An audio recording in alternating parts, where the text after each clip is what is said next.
Jason Belzer here for Athletic Director U. We're here on the beautiful campus of University of Maryland, Baltimore County.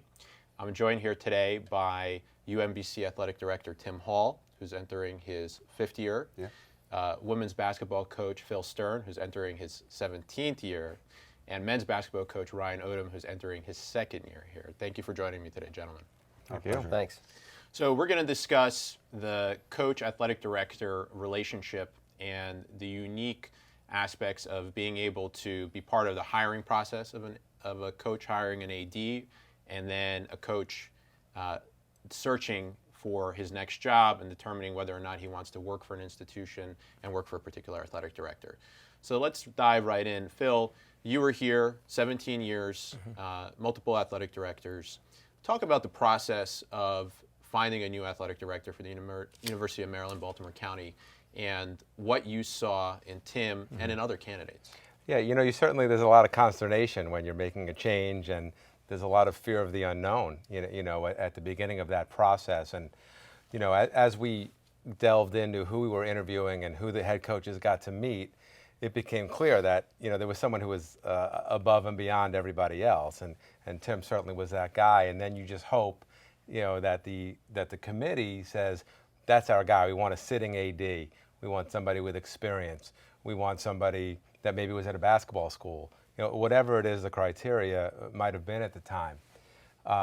Once we found out we were hiring Tim, somebody with the background he had, the first thing I did was I texted our VP and I said, thank you.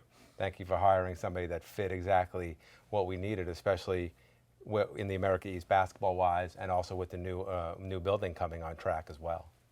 So talk to me about, you've been here for a long time, you've seen this campus grow, the university is fairly young. What type of leadership did you think was necessary for the athletics department and for your own growth as a coach?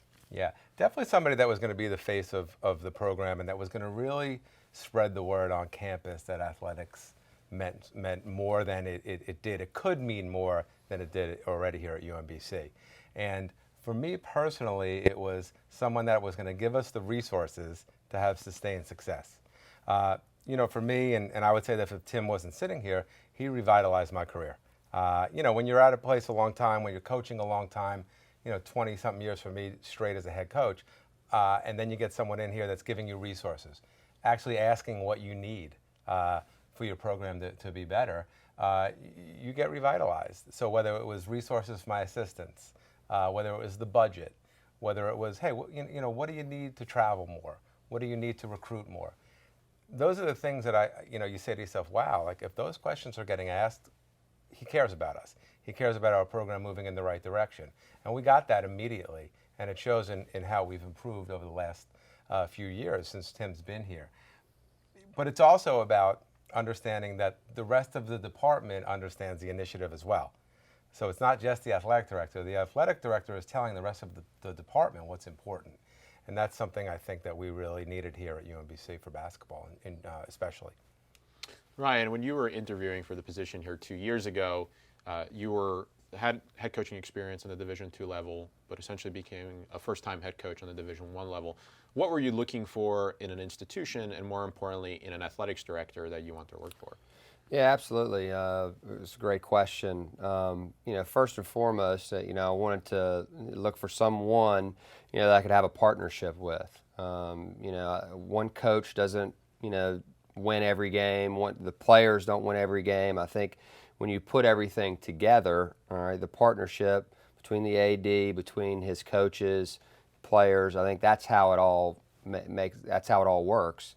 And Phil makes a great point. It's not one person. It's the support from your AD from a resources standpoint. I think also understanding that UMBC was trying to do something in athletics. Specifically women's basketball, men's basketball, volleyball with this new arena. Tim leading the charge with that. You could see that people care about what's happening here on campus from an athletic standpoint, and that was exciting for me to take a look at and want to be a part of. Sure. Is there something in particular from a personality standpoint that you look for in an athletic director or in an institution that you want to work with? I mean, you know yourself as a coach or better than anybody else. What kind of environment do you best work in, and do you look for somebody that's a little bit more hands-on or hands-off, and whether Tim fits that? Yeah, I mean, I think Tim will tell you, we talk every day, and I know Phil and Tim talk every day. You know, we're doing this thing together, and you know, I think from a support standpoint, you know, like Phil said, he's asking, you know, what can I do to help you? That doesn't mean that, you know, we get told yes for everything. You know, there are certain things that we just can't do. We're not in a position to do, and you know, he understands that. He understands, you know, our school, university here, and what can and can't happen. You know, but at the same time, you know, he treats us, you know, a little bit like we treat our players. We're trying to do our best for our players. He's trying to do his best for his coaches. Interesting. Tim, let's flip the script a little bit. Sure. What were you looking for in a new coach on the men's basketball side, and what led you to hire Ryan? Sure. You know, first and foremost, you know, as Ryan said, we're trying to build something here. And so when I came to UMBC, we had what I'll call fits and starts of competitive success, but nothing that where you could look in the annals and say, here's all the various championships that we've won, and certainly in basketball. And so, you know, with a renewed focus and commitment from the institution on athletics, and obviously basketball being the flagship, we needed to have somebody who not only could do all the basketball things right, from recruiting and coaching, scheduling, be in the face of the program, but also understood where we were in terms of our progression of building a program. And that's not the right fit for everybody. You know, part of what we say here is, while other entities are busy preserving their tradition, we're actively creating ours.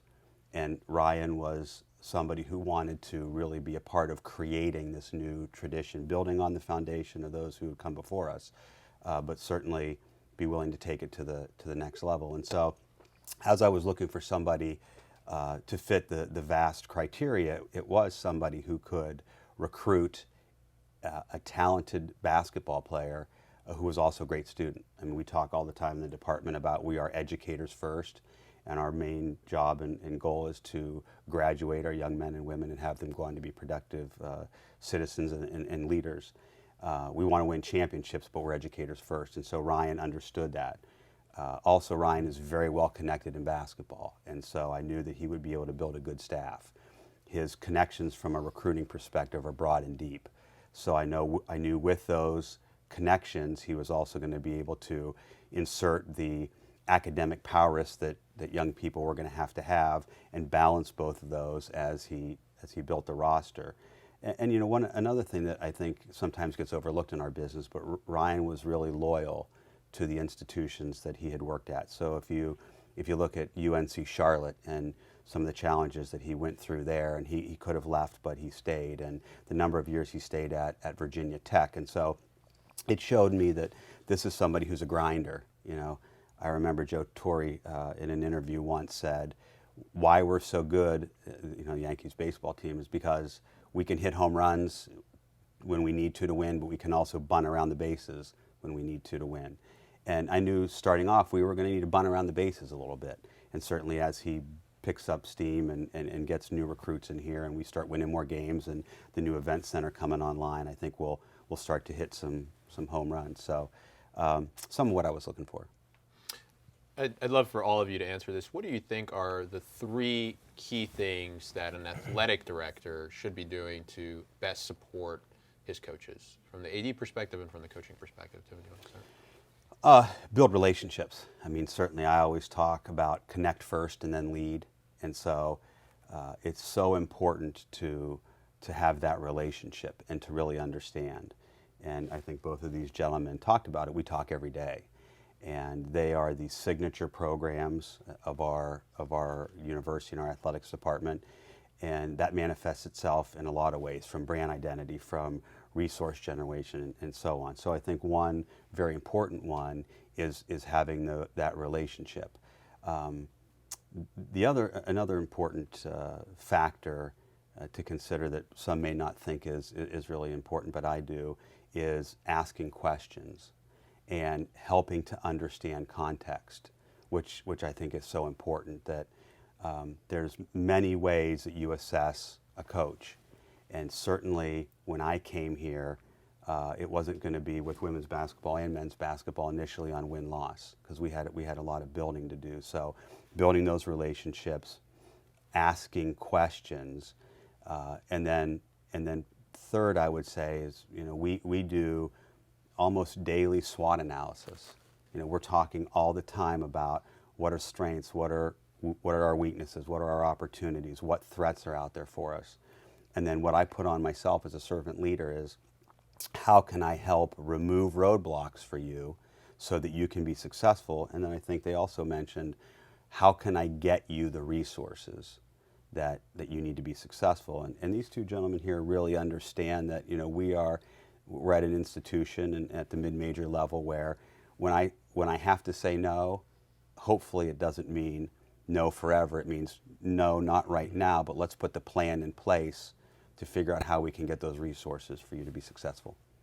And also, and I think Tim does a good job of this, is every sport's different, and every sport needs different resources for different reasons. And for us to ask for something and get told no, that's okay, But when the athletic director understands each sport, it makes life a lot easier, because you're going to hear other coaches in the department, especially for men and women's basketball here. If we're getting more than most on our campus, well, we want to make sure that the other sports are heard also, and Tim hears those other sports. So, we're really close with the soccer coach here, and they've been really successful. And part of it is because Tim's also given him the resources, to be really successful and go to the Final Four and things like that. So, the understanding of the whole department also helps men and women's basketball. I don't speak for Ryan, but men and women's basketball, because I don't think there's a lot of jealousy when the guy at the top understands the whole thing. Sure. And you're not just worried about one or two sports. Right. Yeah, I would totally agree with both of you guys. I think the relationship, is built on trust, and I think, obviously Tim has to have, trust for us and how we're going to operate with our players and with our program in general. We're going to operate with integrity. I think that's huge, especially in this day and age with everything that's going on. I think that's huge. I think the support, I think is the second thing. He attacks that. He tries to give us, what we need to be successful. I've only been here a year. Obviously, we've worked together for a year with these two guys, and the relationship is what stands out to me. He's got my back. I've got his back. These two likewise, and it doesn't just stop here. It goes throughout the department. And when you have that kind of atmosphere, you can't help but win. You're winning every day when that happens. The other thing is resources. So what we've done a lot here since Tim's arrived is have a lot of outside speakers come in and talk to us about different ways to approach problems, different way to approach the student athlete in 2017. And to have different ways to handle problems. And when you're not just looking at it from how do we do it, how have we done it here for the last 10 years or 15 years, you're getting new ideas all the time, new ways to handle things, new ways for your staff to improve. Just getting that professional development, I think, has really improved the whole department, certainly not just men and women's basketball. Sure. Talk to me about, whether it's Tim or another athletic director that you've worked for, you've all had frustrations as coaches, things that you wanted to be done and weren't done, or it could be resources, it could be anything. Can you talk about a specific instance or even just a general situation that you've dealt with, maybe where you felt like the athletic director could have done more, or ADs in general can approach in a different way? Well, look, I think for any place to have sustained success, you have to capitalize on what you're doing at the time. If you're successful now, what are you doing to make your sport successful for the next 5 or 6 years? Sure. And I would say that most mid-major schools can't figure that out. Well, how do you do it? You might need money, or you might have to just figure out how to get the resources. And I think what we're doing now is figuring out how to get the resources. We don't have all the money in the world to do whatever we want, but we certainly if Ryan goes to the NCAA tournament this year, I'm pretty sure we'll put a big sign on 95 so everyone can see it. And Tim will figure out how to get that done, and that's sustained success for everybody. Everyone gets to see that, and for me being here so long, that's the next level thing that I think Tim could get us to as far as athletics is concerned. Sure. Right. Yeah, I don't really have a specific instance where I've been, told no and I really couldn't understand why. I mean, I think you just have to have an understanding that, there's certain things that can be done, there's certain things that can't be done, and you've got to be realistic. You got to understand the place that you're working at. And I've worked at, high level situations at Virginia Tech, and we didn't get everything we wanted there, at that particular time, because we were just entering the ACC but it got better as, it was kind of a multi-year process where it kept improving. All of a sudden we had a practice facility and we were trying to, make our mark. Winning had a lot to do with that. We were able to win some games there. And, I think, UMBC is going to be very similar to that. We've gotten off to a good start. Phil tells me we won too many games. Which You got picked too high in your second year. You did too well in your first year. Yeah, I know it is a scary situation, but that's what you want to do. I mean, you want to try to grow your program. You want to try to, do the best that you can for your guys. And I think Tim does a great job of leading us. Leading our entire department, and really happy about that. One thing that makes you feel good about your situation is, I know when I go on the road recruiting, there's a lot of complaining out there by the other head coaches, and when you've been doing it as long as we have, a lot of people, and when all I have is good things to say about how things are going here in the department and with Tim, then I know we're on the right track, and that's still not being where we want to be, but you're on the right track, and this doesn't happen very often either, where the men and women's basketball coach and the AD are all on the same page. And we have a lot of things going on here. We can be off the same page right now with the new arena and budgetary things. And we really, I think, do a really good job communicating in our department, which is going to solve a lot of problems before they arise. Sure. Tim, going off of what Phil said, how do you keep people, your coaches, your administrators, the people that you answer to in the president's office, how do you keep everybody on the same page here? And second to that, and similar to what I asked earlier to them, what are some of the things that you've learned over your career? You've been an administrator at multiple institutions and an AD at multiple institutions. Where were some of the mistakes that you made dealing with your coaches, or lessons that you learned along the way that you've instituted here at UMBC? Sure. I think working with the more broad campus community and leadership, it's important to, go through the whole continuum of what the expectations are. And so, as I sit down with our coaches and we talk about expectations for the coming year, comprehensively, whether it's competitive success, academics, APR as part of that, recruiting, what have you, I share that with the senior leadership team. And I, again, set context for them and make sure that they understand the why. The old saying is so that they have enough information to be dangerous. And then updating along the way so that if we fall into a rut and maybe we're not having as much success, that part of that planning process, part of that expectation setting, there were conversations about contingency plans. So if it starts to go south, what are we going to do to get it back on track? The leadership here knows that in advance, so I think there's a sense of confidence that, okay, if it starts to go the way we don't want it to go, we know that they've thought it all the way through comprehensively, and they have a plan to get it back in place. In terms of, lessons learned from being in the AD chair, specific as it relates to dealing with coaches, and I know this phrase, the notion of pluralistic ignorance, and assuming that they're the coach, they understand what it is that they're doing. I hired them to do it, so what they're doing must be right. And early on, I guess another way you can say that is giving them space. And so you might say, oh, coach is doing that, but they know what they're doing. I'm going to give a little bit.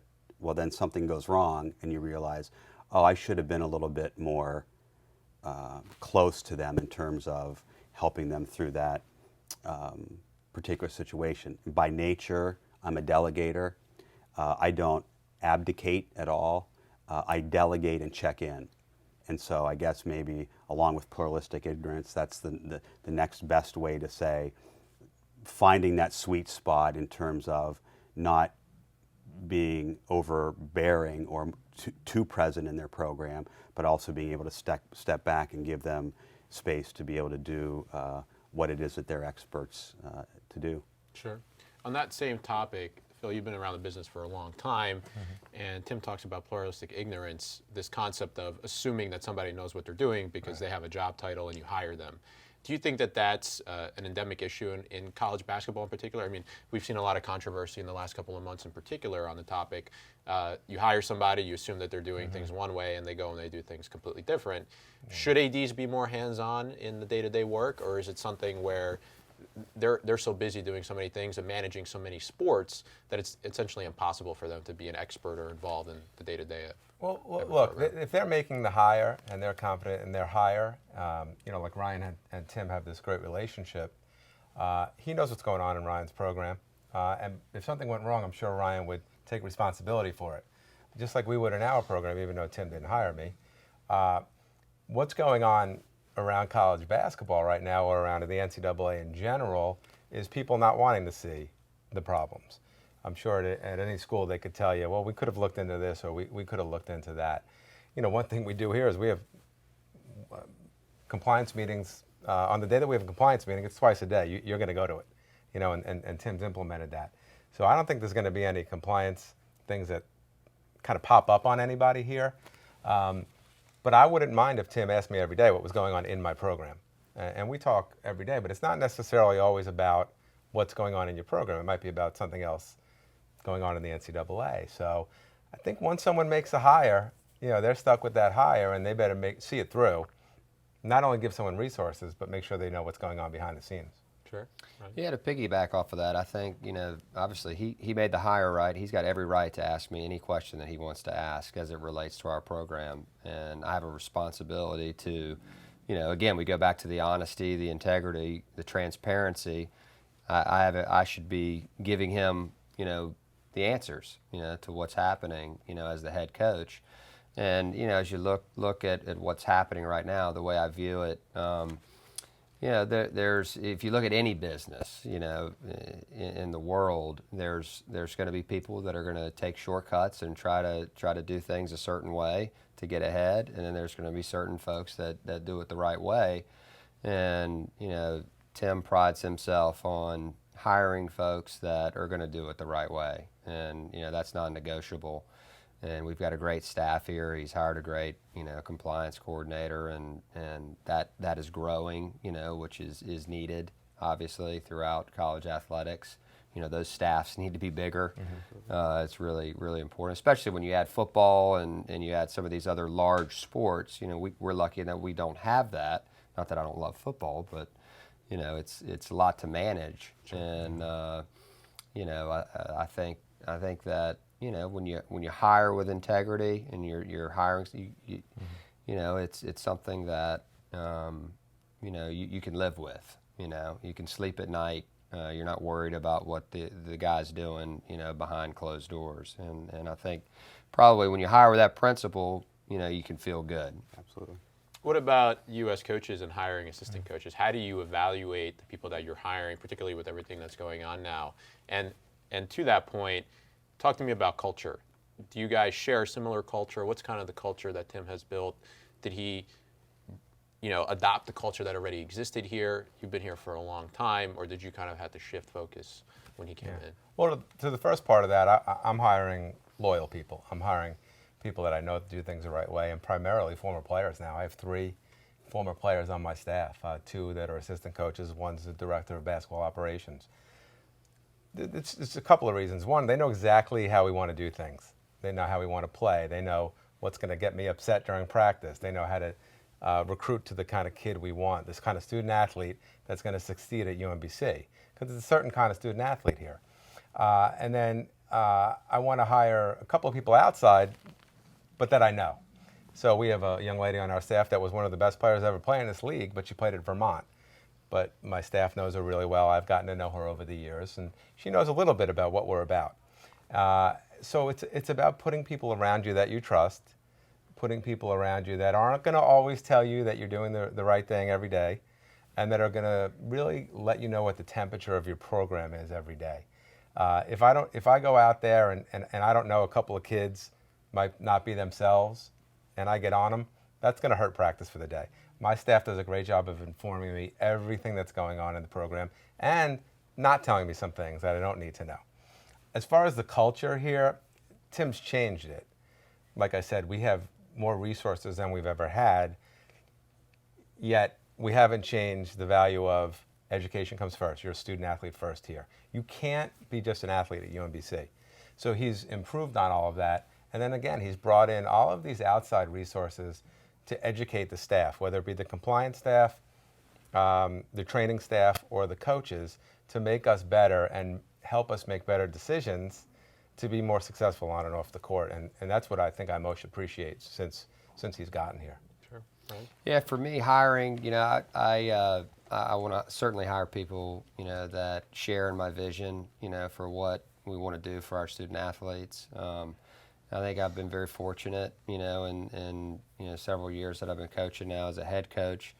I put 2 different staffs together, and 2 came with me from Lenore-Ryan, and they've been great for me. And then obviously when I came here, I had to add a few more spots, to fill, and we spend so much time together as coaches that I want to make sure that I'm around someone that I really want to be around. So that's first and foremost. I want to hire somebody just because they can do this or that for me. Coach the big guys or coach guards. They've got to be well rounded, and they've got to share in the vision that we have for developing our student athletes into leaders. When they're long gone from UMBC. And if they don't share in that vision, then they're probably not for me. I like to have fun. I like to joke around with my staff and players. So I want that type of atmosphere, and I think our coaches do that. We mess around with our players all the time, and they mess with us, and it's a fun situation. I think I'm trying to think of what else, when I hire, but, that's pretty much it. I mean, certainly they have to be competent. They have to know the game, all those types of things. That goes without saying. But, from a culture standpoint, I think Phil's dead on that. I mean, Tim sets the tone. Our student athletes understand why they're here. Our coaches understand we have jobs because of the student athletes. And we just try to do our best for them each and every day. Sure. Tim, do you obviously try to create a culture here in the athletics department, and you hire certain people that fit that culture. How involved are you in making sure that each of those individual teams, Phil, Ryan, your other sports, are embodying that culture? Are you interviewing every single person that they want to hire as an assistant? Are you in the weeds, so to speak, or do you feel comfortable enough to kind of let them? That's a great question. Yeah, I wouldn't say that I'm in the weeds. I think it's, as you lead, it's so important to lead based on your skill set and who you are as a person and what makes you tick. And I said earlier that I'm a delegator, and I am a very conversational leader. So when I engage with individuals, I might be 5 minutes late to the next meeting if I need to spend the time with the person who I am with at that present time to make sure that we are as right as we can be. And maybe I guess that's part of being a servant leader. And so I take that really serious. I think any athletic director or leader struggles with the notion of fair versus equal. And in a perfect world, if you could give resources across every administrative unit and every sports unit that were equal, that would be great. Unfortunately, intercollegiate athletics is such that it has to be fair, and what might be fair for one program isn't necessarily fair for another. And so we spend a lot of time talking about being in the right wheelhouse. So we assess men's basketball versus other similar and aspirational men's basketball programs. We assess softball based on where they are right now, or women's soccer or track and field based on where they are and other aspirational. We don't compare track and field, obviously, to basketball. So it's continuing conversation and dialogue, again, building those relationships with coaches and administrative units. And, if we could, we'd give resources, as many resources as we could to every program. What we say a lot is what we do first doesn't mean other things aren't important. It just means that it's the priority at the time. Sure. So let's talk about more difficult questions. Things don't always go well. Sometimes you have coaches that you have to constantly reassess. They may not be winning. Maybe other things are going on. How do you truly assess coaches? And I'd love to hear from Phil. When Tim took over, you were dealing with a very difficult situation. Talk about that. Talk about how you approached it and what Tim did to kind of determine and get to the bottom of it. Yeah, sure. I mean, when a new guy comes in, you guys don't know each other. I had never met Tim before he got this job, and I think we had a meeting in August to introduce. He wanted to meet every coach, and he did. And I put a suit on, and I was going to go meet that new guy, and hopefully he was going to be a good guy. And he turned out to be a great guy. But I told Tim, I think in the second time we met, we're not going to be very good this year, but I'm going to fix it.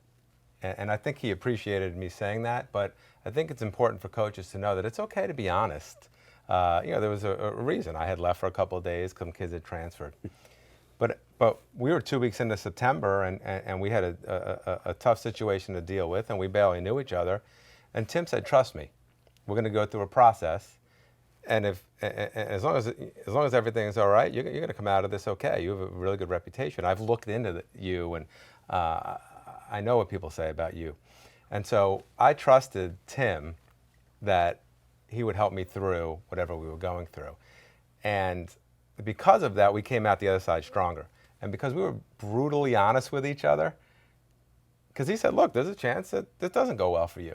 Because we were brutally honest with each other, we ended up with this great relationship, not only for us, but for our program and for the university, because we both love the program and the university as well. And so when you're going through something with someone you barely know, it's not easy to trust. But when you know there's honesty at every turn, you know you have a chance to come out of the other side with a really good result. And that's what happened here. And I'm grateful to Tim for that. But I'm also grateful that we made the right hire, because who knows what happens if an inexperienced AD is going through the same situation with you. Sure. Tim? Yeah, so coming into a new situation, there's a lot to learn. Not only the current culture that's in the athletics department and what parts of it might need to be changed, what the culture of the institution is, and building relationships, and then it hits you really hard. Some accusations about a coach that turned out to be completely unfounded, but the seriousness of what it was made it such that we had to be very detail-oriented, extremely thorough. We had to, which was obviously the right thing to do, involve entities within the more broad institution. And I said to Phil, "Look, we don't know each other that well." And I always say connect first and then lead. We didn't really have that much of an opportunity, but as I had done my homework on every facet of the program prior to accepting the job, I knew of Phil's reputation. I knew I had a sheet with the coaches and what I thought their strengths were and what were some weaknesses that I might need to be able to help them with, especially starting out building a relationship. And so you don't expect something like what happened to happen, but then we say, here we are, and we're gonna get through that. And I always say, how would I want somebody I love and care for to be treated? And that's how I go into treating the people who I work for and with. And I didn't believe that there was anything there, but we had to go through the process. So I said, "Phil, I'm going to continue to support you unless information surfaces that would lead me to believe differently. It's going to feel uncomfortable. It's going to feel difficult. We have to be completely 100% honest with each other and the unvarnished truth. That's the only way we're going to get through this. And some people had said to me, well, the easy thing to do, being in a honeymoon period, is you could have made a change. And I had believed that we hadn't seen the best of Phil Stern for whatever reason, resources, playing venue, what have you, and maybe to give people an opportunity to say what could they do better under new leadership with a different philosophy and hopefully more resources. And so we supported each other through that, because it was challenging for me as well, being new and trying to navigate this situation with other people within the campus community who at the time I didn't have strong relationships with either.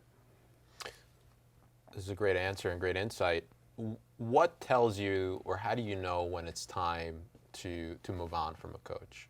What will tell you potentially maybe one day whether Phil or Ryan have overstayed their welcome or haven't been achieving what they've been able to achieve with the resources that they have, or any coach really? Yeah, it's a great question, and I think if any of us in the industry had the answer to that, not only would we be retired on an island, but we'd probably own the island too. It's so specific to the place, the person, the program. What I look for is, are we on the continuum showing some progress? So if you look at all the categorical areas that you assess, can you say, like an escalator, we're making some steps in the right direction, up, not down? Now, you may go up and stay there for a little while, but then eventually go up, and then you may stay flat for a little while and then go up. But if you, in certain areas, are continuing to go in the opposite direction, then it's probably time to make a change, not just for your program, but also for that person. When it's not going right and you've done everything you can to try to fix it, sometimes what's best for both entities is a fresh start. Sure. And so there's a lot of categorical areas that you look at when you assess. Because I have been at institutions mostly where we've been building programs, I have come in to say, I am going to serve you and your program. And I heard Bill Gates one time as I was flipping channels say something to the effect of, in life you need two things, time or money. And he was talking relative to his foundation. He said, I'm blessed and fortunate that for the work that his wife Melinda and he wants to do, he doesn't have to worry about money. Well, at schools like us, resources drive so much, facilities drive so much. And if we don't have the money or the resources, we need time to be able to procure those. So I always take into consideration, as I'm evaluating a coach or an administrative unit, how are they doing based on the things that are out of their control? And I think that's sometimes a point that's really overlooked when assessing coaches. Sure. Last question for you guys. And kind of to this point, how do you know when maybe it's time to move on? Maybe it's positive to go to another institution and move up the ladder. Maybe it's making a lateral move. What tells you that you've accomplished enough in the position that you currently have to take the next step in your career? I think, you got to have faith, in front when you make decisions. I mean, for me, that's kind of how I operate. You have a gut feeling, For me, I was completely happy at Lenoir-Rhyne. I'd only been there a year. But when this opportunity presented itself, with an AD, all right, like Tim, Tim and I met, years ago at the Villa 7, and, we just kind of hit it off. We'd stayed in touch. It wasn't like we talked every week or anything like that, but, we certainly stayed in touch, several times a year, just reaching out, seeing how our families were doing, stuff like that. But, so for me, when that opportunity presented itself, it was like, okay, this could be a really good thing. And then you add in, the facilities upgrade, the care that the university has for the athletics program, and, the recruiting hotbed that we have here, in this area. Then it all starts to line up. And, for me, I left an amazing group of kids. I mean, like, hard day, when you have to walk in a locker room and tell 15 guys that, hey, I got to move, I got to go somewhere else. My family and I, this is a decision that we had to make. And, it's not an easy thing. There are tears, there's a lot of emotion, when you have that. And, the money is not really a factor in that, discussion. And, but it's real life, it's real life. It happens in everyday business, each and every day. People leave jobs and go elsewhere. But when you have that connection with the team, the stakes are a little bit higher because they're lives. Phil's been entrusted with 15 student athletes that he cares deeply about. I've got 13 and several guys that that aren't on scholarship but mean just as much to me as the guys that are. And we don't take that lightly. It's something that it's hard to say you're leaving, but you got to do what's best for your family. At that particular time. Phil? Well, I clearly don't know because I left and came back. So, I would say this: look, the grass isn't always greener on the other side. Ryan and I both came from Division II, although Ryan had been at a bunch of Division I's as an assistant. But, I came from a Division II school, two Division II schools, to come work at a Division I school. It was closer to home. There's a lot of factors, but there's only 350 of these jobs. We're fortunate to have these jobs, and we know that. It's not. We're not bankers, and there's not 8 banks on every corner in every city. And so for me, it's about the right fit to leave, if you were going to leave, right? It's probably about geographics at one point in your life, and it's about working for the right people. So I've been a head coach for 22 straight years, 25 including high school. When I did decide to go to Seton Hall for a couple of days to go work for a guy that I knew really well, I was tired. I've since been revitalized, and so you have a different perspective on things. So I think every situation is different. Ryan didn't want to leave his team that could be really good again. I had the same situation at Aiken, South Carolina. We were a top 10 team. But if you're going to always stay for that team, you're never going to go. And you make decisions like Ryan's saying for your family or to get closer to family or whatever it is. But every coach, I think, looks at that differently, and every coach has to look inwardly to make that decision. Sure. Tim, on that same topic and final question, do you think it's an AD's job to make sure that his coaches are growing and potentially moving on to greener pastures, or should an AD be focused on doing what's best for his institution at that time? No, I think you do both. I think you wake up every day and you say, I want all of our individual employees to be the best they can be. I want our programs to be the best that they can be. And also knowing where you sit in the landscape of Division I athletics.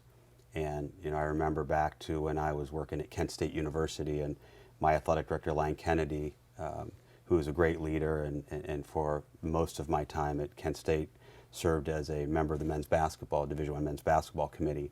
And we had a lot of success in basketball there at the time. And he said, Tim, if we're losing coaches every, 3 or 4 or 5 years, but we're getting a chance to go up that ladder and cut the net down at Gund Arena, which is now Quicken Loans Arena, where they have the Mid-American Conference Championship, then that means we're doing something right.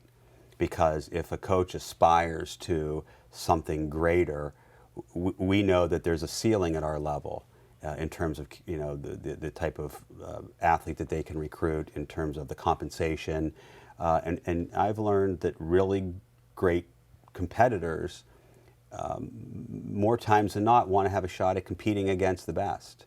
And how would I stack up as a coach at a Power 5 school, or if I was in the Big East, and have the ability to be able to recruit better players? So it's as long as we are working on the current job, if you will, like it's the last one we ever have.